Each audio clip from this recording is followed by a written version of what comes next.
ജീവനക്കാർക്കും അധ്യാപകർക്കും 4500 രൂപ ബോണസ്, 20,000 രൂപ ഓണം അഡ്വാൻസ്. ബോണസിന് അർഹതയില്ലാത്തവർക്ക് 3000 രൂപ ഉത്സവ ബത്ത. പാർട്ട് ടൈം കണ്ടിജൻറ്റ് ജീവനക്കാർക്ക് 6000 രൂപ അഡ്വാൻസ്.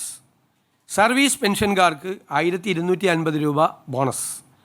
ആശാ അംഗൻവാടി പ്രവർത്തകർക്ക് 1450 രൂപ ഉത്സവ ബത്ത. പിന്നോക്ക വിഭാഗ സ്കോളർഷിപ്പിൻ്റെ കുടിശ്ശിക ആയിരുന്നു. മുൻ സർക്കാരിൻ്റെ കാലത്തെ കുടിശ്ശിക തീർക്കുന്നതിനായി 84 ദിവസത്തിനകം 310 കോടി രൂപ അനുവദിച്ചു. പിന്നോക്ക വിഭാഗക്കാരുടെ സ്കോളർഷിപ്പിൻ്റെ കുടിശ്ശിക ആയിരുന്നു. ആരോഗ്യ മേഖലയിൽ കാസ്പ്, ആരോഗ്യകിരണം പദ്ധതികളിലെ അടിയന്തര ബാധ്യതകൾ തീർക്കാൻ 200 കോടി രൂപ അനുവദിച്ചു. ഇതിനേക്കാൾ കൂടുതൽ ബാധ്യതയുണ്ട്, പക്ഷെ അടിയന്തരമായിട്ടുള്ള ബാധ്യതകൾ തീർക്കാൻ 200 കോടി രൂപ അനുവദിച്ചു. സപ്ലൈകോ വഴി നെല്ല് സംഭരിച്ചതിൻ്റെ 2026 ജൂലൈ 31 വരെയുള്ള PRS കുടിശ്ശിക തീർപ്പാക്കാൻ 150 കോടി രൂപ അനുവദിച്ചു. നെല്ല് സംഭരണ കുടിശ്ശിക ഓണത്തിന് മുമ്പ് നൽകി തീർക്കുക എന്നതായിരുന്നു ഗവൺമെൻറ്റിൻ്റെ ലക്ഷ്യം. ജൂലൈ 31 വരെയുള്ള PRS കുടിശ്ശിക, അതിൻ്റെ കണക്കേ നമ്മുടെ കയ്യിലില്ല, അത് മുഴുവൻ നമ്മൾ കൊടുത്തു തീർത്തു.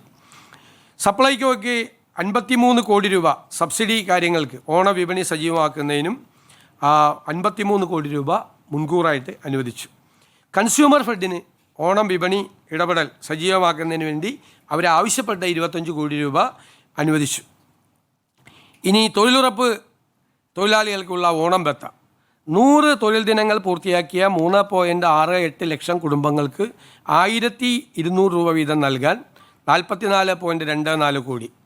അയ്യങ്കാളി നഗര തൊഴിലുറപ്പ് 100 ദിനങ്ങൾ പൂർത്തിയാക്കിയ 7080 തൊഴിലാളികൾക്ക് 1200 രൂപ നൽകാൻ 85 ലക്ഷം രൂപ. ഇങ്ങനെ 45 കോടി 9 ലക്ഷം രൂപ തൊഴിലുറപ്പ് തൊഴിലാളികൾക്ക് കൊടുത്തിട്ടുണ്ട്.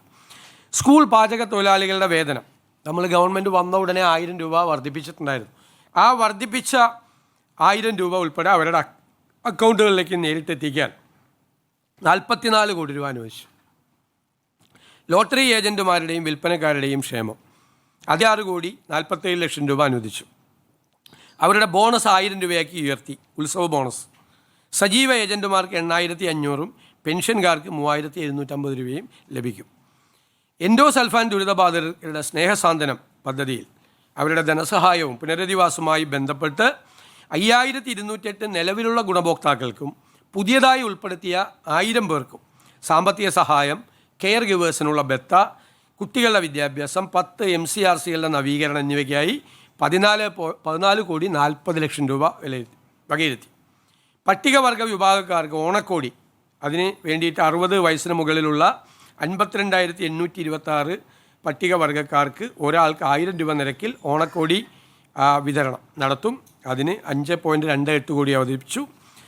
വയനാട് ഞാൻ നേരത്തെ പറഞ്ഞതാണ്, പുനരധിവാസവുമായി ബന്ധപ്പെട്ട് 2 ലക്ഷം രൂപ അനുവദിച്ചെന്ന് പറഞ്ഞ ഓരോരുത്തർക്കും. സ്പോർട്സ് കൗൺസിലിലെ കരാർ ജീവനക്കാരുടെ ശമ്പള കുടിശ്ശിക, അത് ഏപ്രിൽ, മെയ്, ജൂൺ മാസങ്ങളിലെ വേതനം നൽകുന്നതിനായി 1.5 കോടി രൂപ അനുവദിച്ചു. പൂട്ടിക്കിടക്കുന്ന തോട്ടങ്ങളിലെ തൊഴിലാളികൾക്ക് ഉത്സവ ബത്തയും കിറ്റും 2000 രൂപ എക്സ്ഗ്രേഷ്യ ആശ്വാസവും 1000 രൂപ മൂല്യമുള്ള സപ്ലൈകോ ഓണം ഗിഫ്റ്റ് കാർഡുകളുടെയും വിതരണം, അതിന് 21 ലക്ഷത്തോളം രൂപ വരും. ആശ്വാസകിരണം പദ്ധതിയുടെ ധനസഹായ വർധനവ്, പ്രതിമാസ സഹായം, കിടപ്പിലായ രോഗികളെയും ഭിന്നശേഷിക്കാരെയും പരിചരിക്കുന്നവർക്കുള്ള ധനസഹായം 600 രൂപയിൽ നിന്ന് 1000 രൂപയാക്കി ഉയർത്തി. പിന്നെ കൈത്തറി സ്കൂൾ യൂണിഫോം പദ്ധതി, സൗജന്യ സ്കൂൾ യൂണിഫോം പദ്ധതി പ്രവർത്തനങ്ങൾക്കായി ഫണ്ട് റിലീസ് ചെയ്തു. 18.32 കോടി എന്നിവ ഉൾപ്പെടെ മൊത്തം നെയ്ത്തുകൂലി ഉൾപ്പെടെയുള്ള 30 കോടി രൂപ അതിനായിട്ട് അനുവദിച്ചിട്ടുണ്ട്. ഇതാണ് ഇപ്പോൾ സർക്കാർ ഓണവുമായിട്ട് ബന്ധപ്പെട്ട് നടത്തിയിരിക്കുന്നത്.